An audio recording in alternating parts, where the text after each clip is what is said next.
We're glad that you can join us this morning. We thank God for safe travels, and if there's some more still coming, we'll try to make room for them all. So I think, Bill, I'm told that the program today is going to be very tight, so I'll be very brief with everything.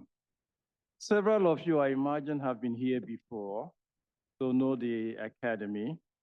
But I understand that quite a few are also probably visiting for the first time.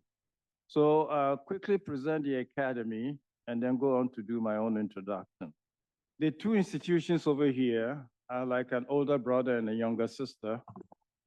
The older sister and a younger brother. So it began with an Academy of Science, which was started not as a full Academy of Science in the beginning, but a group of young scientists decided to get together to talk and discuss science every now and then. And it was the uncle of one of these young gentlemen was a cardinal. So Chelsea was the cardinal, and his small nephew had this initiative in 1603 of gathering young scientists together to talk science. And his uncle, Cardinal Chelsea, brought this up to the attention of the popes, and gradually the popes got interested in the event. So in 1610, Galileo joined this group, and with his telescope, quickly described, as you know the story, the sun as the center of the universe and not the earth. And that caused all the trouble in those days. Everybody was not used to seeing the sun as the center. Everybody thought that the earth was the center of the universe.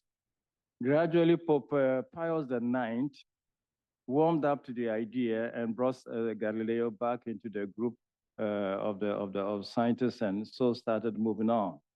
When Chelsea died, another abbot, Scapellini, took up the initiative till finally Pope Pius XI, whose picture you see in the front as you right up here, the bust up here, 1870 on. He built this room where we now gathered and attached it to an old house which existed here and was the summer residence of Pope Pius IV. That's why in all the addresses you have of the academy, you have Casina Pio Quart, the summer residence of Pope Pius IV. And Pope Pius XI, giving this to the academy, then had him also build this small meeting place. So the academy is now made up of two buildings, one older building with all the work of art, which you will see, and then this meeting place where we now gathered. So it went on like that until 1994, when Pope John Paul II thought that we should not only have Academy of Sciences, we should also have Academy of Social Science. So in 1994, that was also founded. And since then, we've had to deal with these two institutions, the Academy of Sciences, going way back to 1603, and the Academy of the Social Sciences from 1994. So that is an institution that is, welcome you and receiving here this morning. This event is organized by the Academy of the Social Sciences. And so that's the group. Sister Helen here is the president of the Academy of the Social Sciences. And this full courtyard you're looking at now, would be downstairs, you'll be there for whatever, aperitif or whatever you may decide to have today. So now they tell the story. I hope they allow me, but I think I've told you the story already. So this is the courtyard now. Chelsea is the younger guy with the mustache down on the right, and Galileo is the one on the top. So Chelsea started this initiative. Galileo joined in 1610, and the small animal inside there that gave its name to this academy at the beginning. So several institutions here in Europe go by the name Lynchei, or the lynx. So the animal inside there is the lynx, a totemic animal endowed with great foresight and vision. So that also gave the name to the academy at the beginning and all of that. So after when Chelsea died, this abbot Scapellini continued the initiative. So as I said, Pope Pius IX welcomed Galileo back. This is a very famous pope in the story of the church and the Vatican. Under him, Vatican lost its territories, okay, and moved into this small enclave that we now call the Vatican. Earlier on, the whole city of Rome was as it were a city of the Pope. But under Pope Pius IX, all of that changed, and we now here, and the status of the Vatican now organized by a Treaty of Lateran between the Vatican and the Kingdom of Italy. So he welcomed Galileo back, and his successor, Pius XI, built this place and gave it to the academy, and fully welcomed the academy here. Where we're standing is the small, what appears to be a small hole at the back of the mini tower. You see a small space at the back of it. That's where this was built, and that's where we gathered this morning. So this was the opening of the academy. And these are some famous names of the Academy of the Sciences. Some of them, you know, and will recognize readily. Galileo Marconi, the radio inventor, who gave it to the Vatican. If you have time later on to do a small leisure walk in the gardens, you'll find a tower. He tested his first radio signals from, still standing back here. And then several of the other figures, not all of them presented here. Some names are still important. Turkson is the name of the related to the Anthropocene, and Lemaitre, the Big Bang theorist. All of them used to be members of this academy, and the different popes who supported the academy up to now.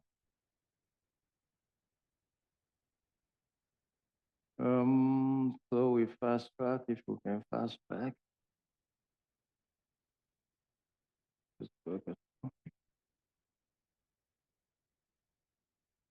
Sessions with the Pope.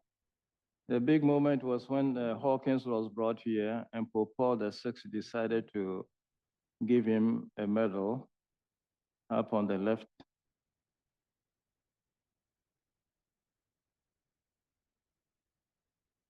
So the only other thing that may be of interest is a small story that we tell about the academy. So the initiative that began here in 1603 quickly moved on to Florence in 1657, then went to London in 1662 as the Royal Society of London, then went on to Paris, then to Germany, and then to Russia, and so on. So when we tell our story, we like to tag this onto it to say that all of it kind of began here. So the thing about the church interested in science is something that the Catholic Church doesn't find conflictual at all, because faith and science are not opposed to each other. They supplement and complement each other. And so the church's interest in science has been there since for a long time. This is 1994, when John Paul II decided to create the Academy of the Social Sciences. So that's what we are now. Okay, so having welcomed all of you here, I'm supposed to give some open remarks. So I introduced Sister already. She's the president of the Academy of the Social Sciences. Every now and then, though, we get together, science and social science do events together. So the Academy of Social Sciences has 40 members, all of them named for a term of 5 years that can be, renewed. And at the end of two terms, they are admitted as the honorary members of the Academy of the Social Sciences, and they continue their support and their work. So this morning, we invited now to move way back a little bit into Pope Leo XIII, and then the Academy of the Social Sciences. So my small introduction to this thing is trying to tag on to the subject of this day, the issue of also one of the big principles which is supposed to guide all of this. That's the principle of integral human development, which is supposed to guide us. So digital Rerum, Novarum, and integral human development, digital technology as it were, and CST is Catholic social teaching or Catholic social thought, a concept for sustainable humanity and a sustainable planet. So, as you know, the church's preoccupation with social development has been from the beginning, from day one, and a reflection of the meaning of authentic human life in history has always been the theme. Catholic social teaching, however, has been the reflection of the church on social realities and the light of the gospel of the faith and the formulation of guiding principles. So the development of the church's social thought, so when Pope Leo took the name Leo XIV, a lot of people immediately connected it to his predecessor way back, Leo XIII. And Leo XIII was the Pope of the Rerum Novarum, the new things which were described because of everything that happened in those days. Shortly after the Industrial Revolution and after the French Revolution, life in Europe changed. There was a lot of development, capitalist structures, industrialization, and all began. But that also was accompanied by a class of workers and poverty. And the inequality that we talk about today began already from there. And the church was felt invited to intervene, and that was with the creation of the encyclical Rerum Novarum, so the new tongues. The name basically means, and it was to deal with the challenges of the new things happening in society then. So Pope Leo XIII in Rerum Novarum then examines the misery of workers during the Industrial Revolution, addressing upfront the emergence of economic systems, some of which value the state at the expense of the dignity and rights of people. So Rerum Novarum then concerns over the preoccupation of the church, not only with regard to evolution and changes in society, but basically what we now call integral human development, in those days known as social justice. In response to that, a couple of movements evolved in Europe called the social movement, out of which the four founders of Europe were born, Adenauer, Schumacher, Monet, and all of those considered now to be the fathers of the European Union, were all part of the social movements of those days. But after Leo XIII's initiative continued, and it continued with 40 years after his initiative, and then goes on matter. So these are different currents of the church's social teaching developed in history till we get to the Second Vatican Council, where the popular movement, Popularum Progressio, the development of people's takeover, and then establish again, for the first time, starts using the expression integral. Following or under the influence of Maritain's integral humanism, documents of the church began then talking now, from this point now, about integral human development and its growth.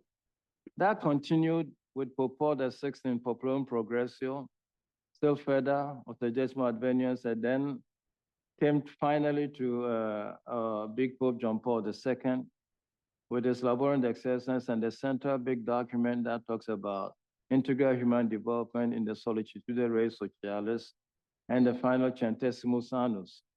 So the concept of integral human development is grown till we come to the encyclical of Pope Caritas in Veritate of Pope Benedict XVI, and who puts the question, the light of globalization, what is development like? How to make it happen? And to an inclusive and solidary humanism. So that's where the roots of integral human development lie. Pope Francis will take this up. We'll take this up and then present this as integral ecology, integral humanism, made up of integral ecology, human ecology, social ecology, cultural ecology, and even ecology of peace. All of these ecologies together form or constitute the integral humanism, which we'll be talking about in the light of digital technologies these days. So after Francis comes our present Pope Leo. So from Leo the 13th of Rerum Novarum, we now Leo the 14th, who is taking up the same, who's taking up the topic again, concern for inequalities, poverty in society, the impact of technology is all there. The bottom line will be a statement which Pope Francis will make very popular. Technology like finance and economics should serve the human person and not the contrary. We should not have the human person reduced to serving technology, but technology must serve, the well-being of the human person.